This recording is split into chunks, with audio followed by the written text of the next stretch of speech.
Now we're going to look at different stances that appear repeatedly in the 24-step Tai Chi simplified form.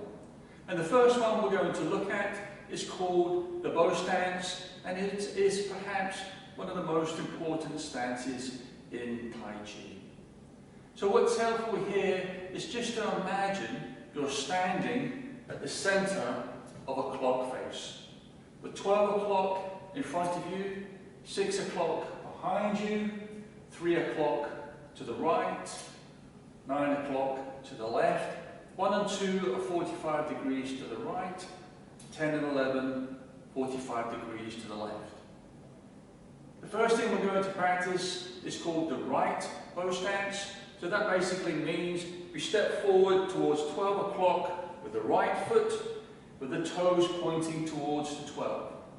We then take a small step back towards 6 o'clock with the left foot, and then out to 9 o'clock, so that leaves a gap between the heels. And we adjust our left toes so they're pointing towards 10 and 11 o'clock. So they're a 45-degree angle or slightly more to the right foot.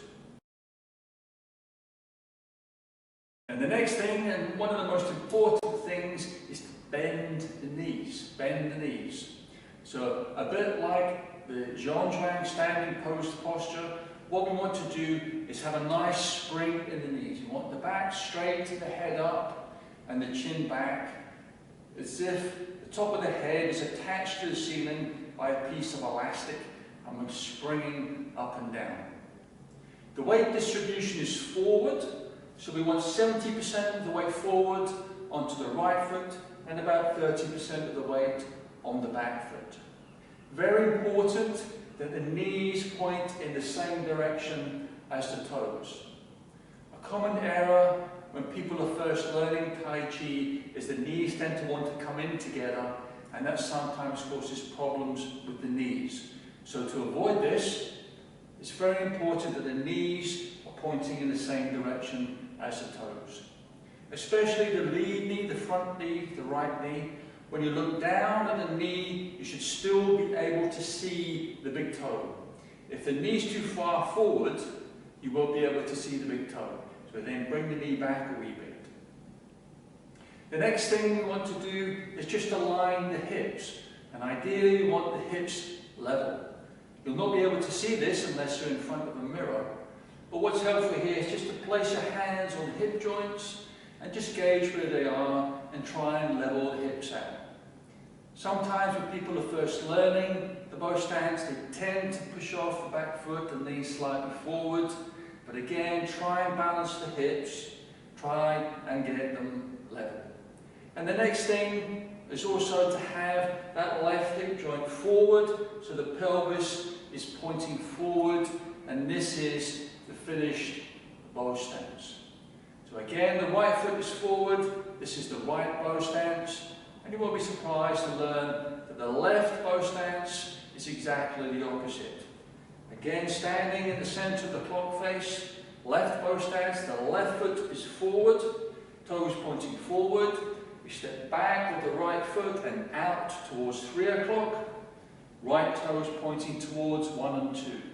Knees bent, hips level, waist forward, 70% of the weight on the front foot, 30% of the weight on the back foot.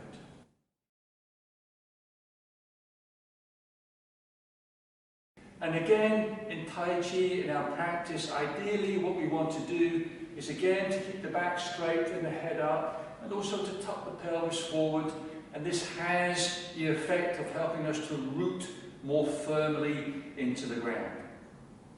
However, as the late Ronnie Robertson always used to say, Tai Chi is a journey of progressive corrections. So what you might find when you're first learning Tai Chi is you're constantly looking at your feet to check where they are. And when you do this, you're leaning forward, the center of gravity is forward, and you're always slightly off balance. But this is what's called a necessary error. You can't help but do this when you first learn Tai Chi, because you're learning by looking at your feet to see where the feet are. But once you start to progress your practice, and you can do more and more Tai Chi. It's a bit like riding a bike. The more you do it, the more you learn just to go with it, and then once you've learnt the stance and the posture, you can move without looking at the feet. You then correct yourself by bringing the head up and the chin back, tucking the pelvis forward, and then you don't look at the feet again. Okay, so that's the bow stance.